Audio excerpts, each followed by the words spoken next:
Distracted driving is a behavior dangerous to drivers, passengers, and non-occupants alike.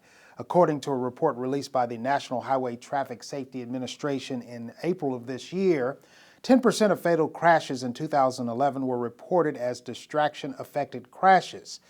17% of injury crashes in 2011 were reported as distraction-affected crashes, and in that same year, 3,331 people were killed in crashes involving distracted drivers, and an estimated additional 387,000 were injured in motor vehicle crashes involving distracted drivers. With us to talk about what's being done to bring attention to this important issue is Suzanne LeDoyen, public health educator for Wake County Human Services. Thank you so much for being here. Thank you for having me, Eric. Suzanne, the first question many folks will say, what is distracted driving?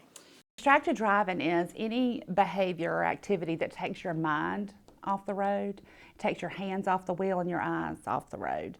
And that can be any item. It can be doing something in your car, changing the radio, texting, tending to a child, anything that just takes your mind off the road. When you're in that vehicle, you're intended to drive that vehicle.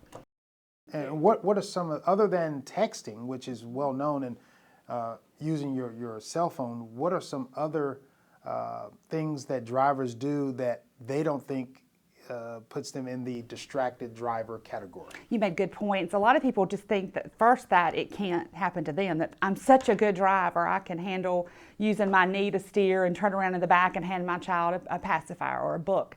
As you said, texting obviously is the worst. Texting takes your eyes, your mind, takes everything to perform that text.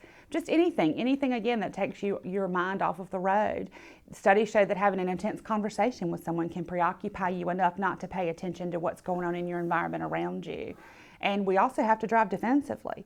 Even if we choose not to be distracted, there are going to be other folks that very well may be. So if we add two distracted drivers, the issues can be momentous. So we encourage people just to truly keep their hands on the wheel and their eyes on the road and their mind about where they're going. Why is this issue such an important one to educate the public about?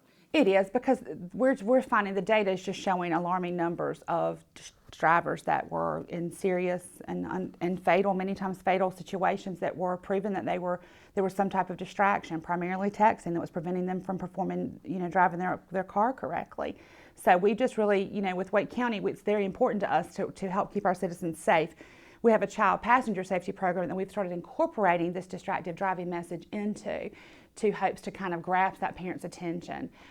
We care about all ages, obviously, that ride in the roads, but we definitely are working on, protecting the smallest passengers. Now, who are some of the most serious offenders of distracted driving, teens or adults? Teens are, and it's shown that 11% of all distracted driving fatalities with teenagers last year were attributed to distraction. So teens are young, inexperienced novice drivers. Not that us being much older makes us any more capable of being distracted and driving, but it does show that teens are at far more risk. And many times this campaign is geared towards teen drivers, and we beg parents to set expectations with your children that are driving. It's the law, but sometimes that's not enough to encourage people to not do it. I tell parents, every parent needs to do a contract with their teenager that's going to be driving and set rules that you are not going to do that. It's against the law, but for us, a phone needs to be off. It needs to be turned off. It needs to be put up. It doesn't need to be on where that temptation is even there to answer that call. And what are some of the issues, though, for adults that think this is only a teen problem? Many times for us adults, it's just behavior change for us. We're in a fast-paced society. Many of us are at one destination and have three more to go to and have lots of things that are mine and lots of things that we need to do.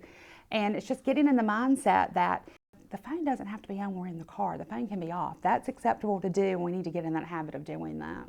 So we're asking people to go to distraction.gov, which is the NHTSA website, and to sign a pledge. And that pledge is any driver should take that pledge, where you pledge not to drive distracted. You also pledge, if you're a passenger, to speak up and to help spread the message for us. On that website, you can also find a teen parent contract as well.